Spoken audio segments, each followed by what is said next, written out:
This book had me asking, who let the gods out? It was Carl. Carl let the gods out.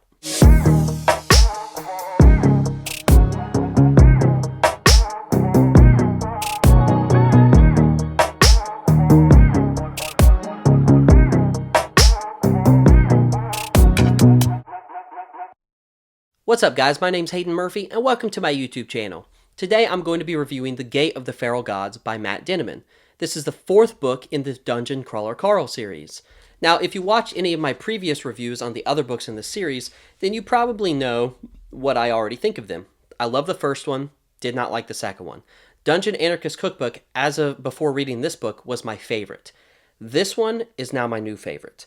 But I say that with like, okay, here's Dungeon Anarchist Cookbook, and here's Gate of the Feral Gods. Because in a way, I feel like they kind of go together really well. We go together like Chinese food and chocolate pudding. In the sense that what the Dungeon Anarchist Cookbook set up and accomplished, this one takes it to new heights. So I know that the third book, a lot of people had problems with the level design, and those problems are fixed in this book. I didn't mind the Iron Tangle. I actually really enjoyed the mystery of the level design itself. But if I would have to say, compare and contrast the Dungeon Anarchist Cookbook with this book, I would have to give this one a level up. No pun intended. Because of the plot structure and the level design. The way Matt Dinniman intricately weaved the level design, the quests, all of the story details, masterfully put together, was just amazing. I really like the level design of this book. It was the best one yet. It kind of reminded me of Under the Dome by Stephen King, if you've either read the book. I never read the book. I watched the show before it got too crazy, but I guess that's kind of expected considering it's Stephen King. You know, I mean, what one of his books doesn't really get crazy? If y'all want to get crazy, we can get crazy.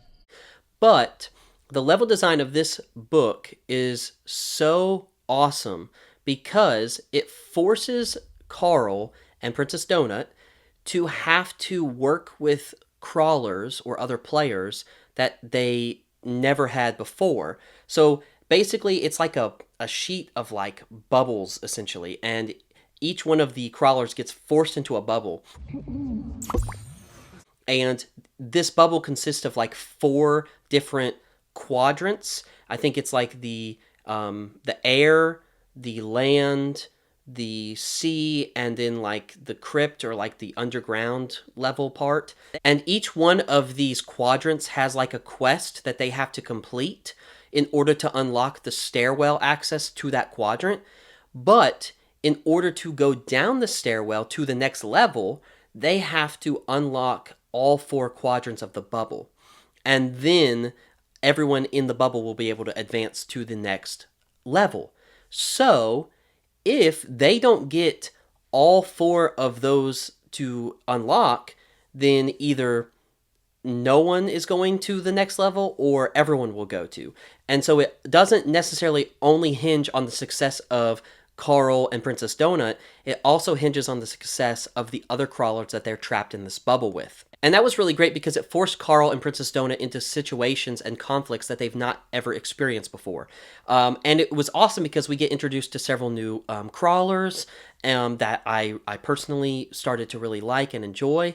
And the amazing thing about this level design is how all the crawlers in different quadrants can affect the other quadrants, and it's like a house of cards on what order they have to do things in, and it can just all go to crap. And so there's a lot of things outside of the hands of Carl and Princess Donut in this book, and it makes it a lot more engaging and interesting. To be honest, it kind of felt like a Mission Impossible movie, because there are so many things that have to happen all in succession, a lot of the times at the same time, in order for them to succeed in this level.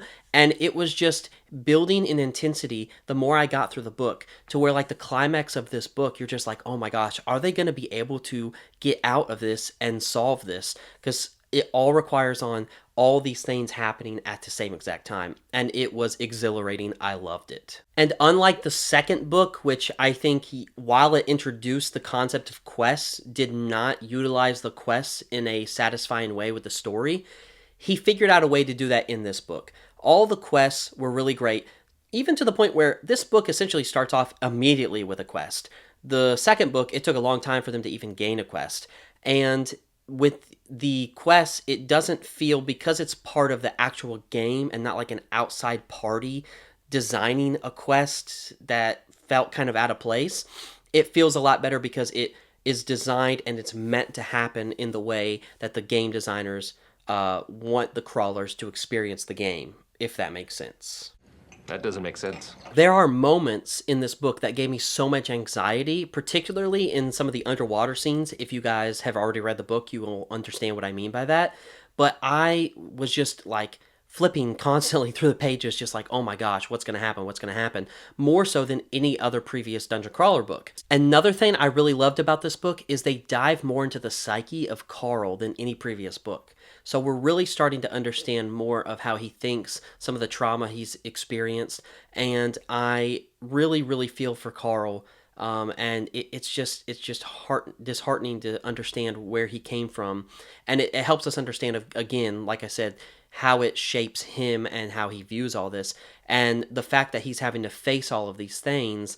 It's reminding him of his past, and eventually I feel like this is going to come to a head, and it's going to just unleash like this version of Carl that he's just like, I'm so sick of being used and abused by these people, right? And we're starting to see the fruition of that with Carl's character arc in this book, even more so. If you remember the last line of book 3, it was one of my favorite last lines, and it was such a great moment for Carl that it kind of kick-started where we're seeing him and his momentum, and it carries through with this book. That way, the book 3 and book 4 mesh more together than like the previous two did, in my opinion, because what Carl's last line of the previous book was, it was a promise, right? And it was an intention, it was just like what he was thinking. This book, we see him acting on that promise. And he gets more bold with his actions, primarily with the behind-the-scenes, like, governmental entities that are running these things. And he does something in this book that really shocked me, and I was just like, wow, he is starting to fulfill his promise that he made at the end of Dungeon Anarchist Cookbook. Also, and this might be a little spoiler, but not really, Book 4 and Book 3, it has the same last line. I won't say the context of what it is in Book 4 if you haven't read it already, but regardless of it being the same last line, the intention is different, slightly. Because what we have with the last line in Book 3, it was really just a more personal recognition to Carl's self of what he wanted to do. Book 4 is, again, him fulfilling that promise. It's him telling that to the world what he's going to do.